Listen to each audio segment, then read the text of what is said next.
How can we build a meaningful life, no matter what your gifts or trades might be? That's the topic that we're going to address today on Flourish-Meant. I'm your host, Tina Yeager. And today I have a very skilled and expert guest with me. His name is Dave Hataj, and he's an author, a skilled labor advocate, and founder of Craftsmen with Character. Welcome, Dave. I'm excited about this very important and little discussed topic. Tina, my pleasure. I love their enthusiasm for this topic because I think it's way overlooked. So I really look forward to engaging with you on this. Dave, let's launch into a discussion of work. What is meaningful work according to the world versus according to the biblical view of what meaningful work is? Wow, great question. I think if you ask the average person on the street what work is, they just said, well, it's a necessary evil. You know, it's drudgery. It's something that I have to do to earn a paycheck so I can have the fun stuff that I want, or I have to put in my time so I can retire and then live kind of a cruise ship mentality life after that. But I don't think a lot of folks have a real high view of work itself in the sense that it's just something we have to do. It's not something that we want to do. Some folks enjoy their work, which is great, but you compare that to a biblical view, and work is what God created as a gift to us to express who we are. I teach this thing called the Craftsman Code, which is 6 principles, which is actually the title of my book. But it's 6 principles to give us some biblical worldview. And real quick, I think it captures what work is. 1, we're not the center of the universe. That's number 1. Number 2, I don't know everything nor nearly as much as I think I do, which that's the humility that we need to have to be teachable. But 3, there's dignity and purpose in knowing my trade, right? And when we start really thinking about work in that sense, that how it's needed and there's dignity in it. And then number 4 is the world needs me. And number 6 is actually every person has unique gifts and talents.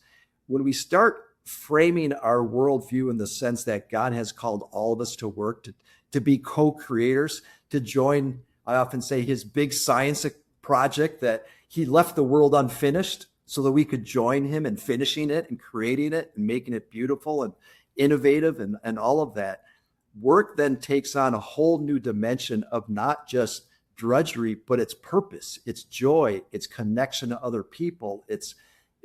I think it's everything that God wants us to be. I don't think we're going to go to heaven and just sing around and sing. I want to work. That's where I just get joy because that's where our creativity and our uniqueness is able to come through in every aspect of our day. So I don't know. It's a big topic, but I think overall God wants us to work. Can you give us a quick example of someone that you've worked with that when he came to you or she came to you, they were devoid of meaning and purpose, they were in despair, they thought their life was hopeless, and they couldn't have value or purpose or meaningful work, and yet you were able to change that? What did that transformation look like from beginning to the middle to the end on that individual? Yeah, I've got so many examples, but one always comes to mind where I've got one young man, and actually he's representative of a number of young men, but C or D students in high school. Teachers don't know what to do with them, often in trouble. The one young man in particular I think of, my middle son is a tech ed teacher. And so he warned me about this young man, and I won't mention his name, but he's just trouble. He had 50 some detentions to make up, which was down from 70 some from the year before. Our local police know him by name. He is just constantly disruptive. He's just a wild young man. And so we put him through our course and we're trying to get through with all these principles to him. And it was week 12 or 13 one day he came in, and keep in mind, disruptive every class. And even though he's job shadow in different businesses, he came in and he was just glowing. And like, dude, what's up with you today? You look just different. And he spouted off for 40 minutes. And his one line was, I just discovered being good is way better than being bad. I'm like, what? And we talk about character. And he said, you haven't shoved it down our throat, but you've been talking about what kind of person I need to be. I need to show up on time and be respectful and teachable, and that I'm smart and I have a sense of purpose. And Tina, his life in that 1 week just radically changed. It was turned upside down. And all of a sudden he finished high school. He became a diesel mechanic certified. He still texts us every once in a while to let us know where he's at. But he is one example of literally dozens of kids that we've encountered that, again, were C students, maybe in D students in high school, But once they understood their purpose, that they matter, I've had a number of kids that became A students overnight because all of a sudden life mattered and they realized that they were important. So I think that transformation so much starts in the heart that they need to understand. We see them, we recognize that they're God's kid, and how can we help them find their way and find their purpose? We talked about having a meaningful sense of work. We've talked about having a meaningful sense of who you are, self-esteem and value to who you are.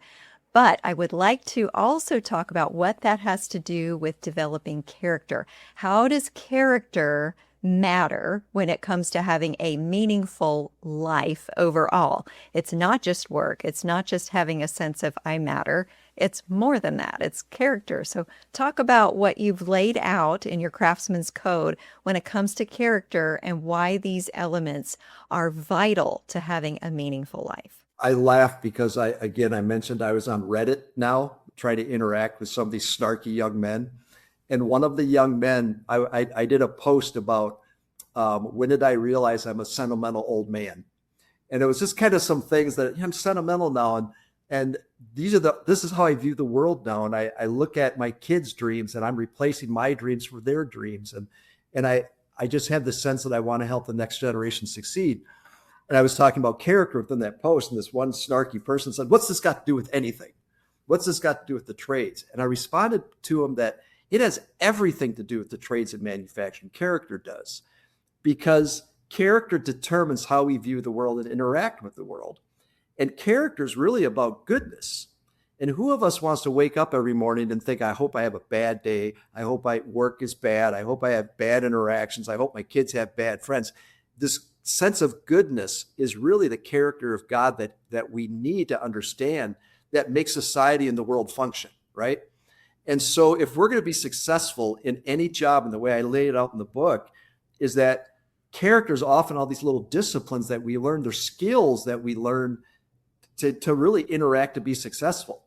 I would guess most of your listeners exhibit a level of character and goodness and dignity because just the fact that they're listening, they're probably successful to a really large degree because they understand the need to be disciplined and exhibit good character.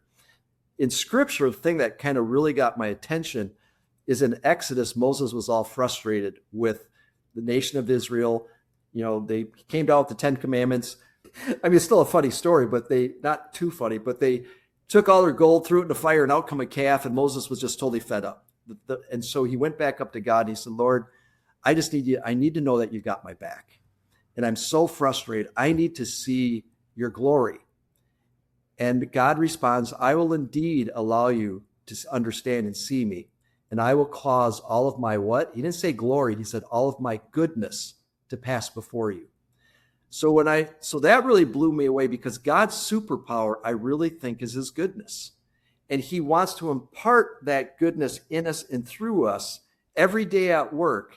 And goodness is really manifested in our character and how we respond in all those little things that we strive to live a life of excellence and goodness in line with God. So long-winded way of saying character really, really matters in just how we interact with the world and how we do our work. It sounds to me like character is more than discipline, and it's more than choices that we make, but disciplines and choices and values all lead to that ethics that is our character. You know, we could look at the knights and how the knights had a code of character. All of these things that have existed for a very, very long time, and we used to have around in our societies that became what we knew as civilized societies, they all had some kind of code of this is the right way to live and be, this is not. Let's talk about some of those main pieces of character development that you have in your Craftsman's Code. Well, and you bring up such a great point. Even movies today, our favorite movies, it's always a battle of good and evil.